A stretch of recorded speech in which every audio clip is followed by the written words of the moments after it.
Joshua grew up in Columbia Heights, has a degree in psychology, and is an educator with special education in Blaine, and an FLC after-school program staff member here at First Lutheran. So let's welcome him and thank him for his story.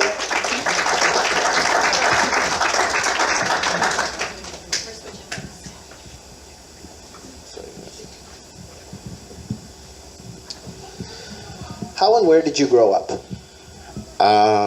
As you can tell by my last name, I'm not originally from the United States. I was born in Nigeria, and when I was, living there, we lived in a city about the size of Minneapolis. We were kind of well off in Nigeria, but in respect to living in Nigeria. And we were gonna move to America, and the only thing that I knew about America was Texas and Disney World. So I remember when my parents told me, I ran to my schoolmates and I told them, I'm moving to Disney World, I'm moving to Disney World. And I remember my mom did say, we're actually moving to Minnesota, but I didn't know what that was. So I still told them I was living close to Disney World. So when I came to America, obviously that was a surprise. And going from 80 degrees of weather and coming into just a change of climate was tough, obviously. And so in coming to America, we sold everything. We sold our house, lots of land, pretty much everything we owned. And I came to America with just one bag and a toy to memories. And so that was a big change. And my parents always said that we're coming for education. And I never really understood that at that point in my life. And I just realized, for me, it was just, I left my friends, I left this whole world for this dream that my family is chasing, I guess, which was this American dream. So growing up in America, I actually moved to Columbia Heights when I was 6, and I've pretty much been in Columbia Heights or Twin Cities area all my life. Growing up in Columbia Heights, we gave up everything. So my family, most of the times, we had lots of presentless Christmases and just basking more on quality time rather than things that we couldn't buy. And we couldn't really always afford to buy things that didn't seem so lavish back then. But it was important to you as a kid, these little toys, these Transformer toys that were important to me then. But in retrospect, seeing us spend more time together meant more. At least meant more to my family then, but I didn't quite understand that until I grew up a little bit. How did growing up black in America versus black where everyone is black affect your childhood? So I was born in Africa, so as a kid I didn't really fit in with the African Americans.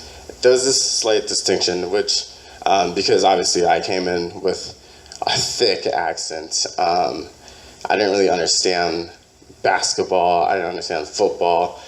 And I didn't really fit in with the white students either.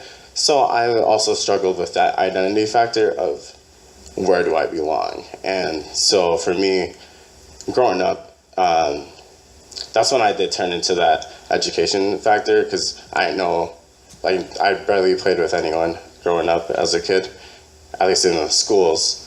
And then, so I had to turn to that thing that my parents kept saying. So after your childhood, what did you do with your time in college and now as an adult? So I originally went to Lutheran College in Iowa, and being said, it was in Iowa, and being said I was in Iowa and going from the Twin Cities to a 15,000, well, that's like Columbia Heights, but it's like Columbia Heights on farm. So, it wasn't a fit for me. And when I transferred to University of Wisconsin River Falls, so it's like on the border of Wisconsin, not much better, but at least it was close enough to the cities. And that's when experiences started growing big for me with internships at Washburn, which really set everything in the mood to what I wanted to be passionate about. And while interning there was a kid I remember who said one thing that stuck with me, and it was, why aren't there any clinicians that look like you, Mr. Josh? And that stuck with me because mental health is stigmatized in general, but also a lot in the African American community. And also the fact that the kid didn't really see that many adults in positions that were of like greatness, So I was like, I want that, I want to be that for another kid. So that is what led me to want to major in psychology and eventually become a child psychologist. And what do you spend most of your time doing now? Right now I am working at University Avenue Elementary School in Blaine as a behavioral specialist, and where I kind of observe children and try to get them into mainstream classes, because I'm working mostly with children with special needs and trying to get them to be not suited, that sounds awful, but like to get them geared for mainstream classes so they're not stigmatized all throughout their education. And how has being Black affected your experiences in Columbia Heights? So when I first moved here, it was still, I lived in a neighborhood of mostly like senior citizens lived around us.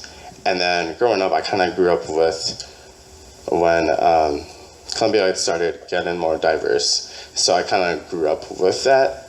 But then as a senior, I guess like the being African American part is that some of the kids that I grew up with, the goals that they had, they wasn't more than their worth. They settled for less, I think, and that's what always kind of kept me pushing for more, to show other people that they can achieve more than what they're told they can, And who was telling them? Where were these messages coming from? I was from society, in media, and just like when you look up, you want to look up to someone that is similar to you, and it's in our nature to do that. And when a little African American boy or girl looks up and there aren't that many doctors that are African Americans, there aren't that many lawyers, so that little boy or girl, they don't realize that they can strive for that as well, and not just what they see above them.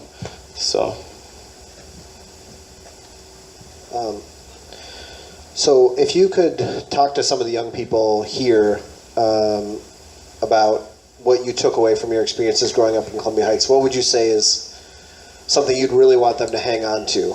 That like sports and stuff are cool and all, but you need to find something that you're passionate about, not just what people want for you. Like my parents, they all wanted me to be doctors and electrical engineers and stuff like that. But that's not what I was passionate about. And find something that you're passionate about, and then that way you actually care about the work that you put into it. Well, that's awesome. Thank you so much. Let's give them a round of applause.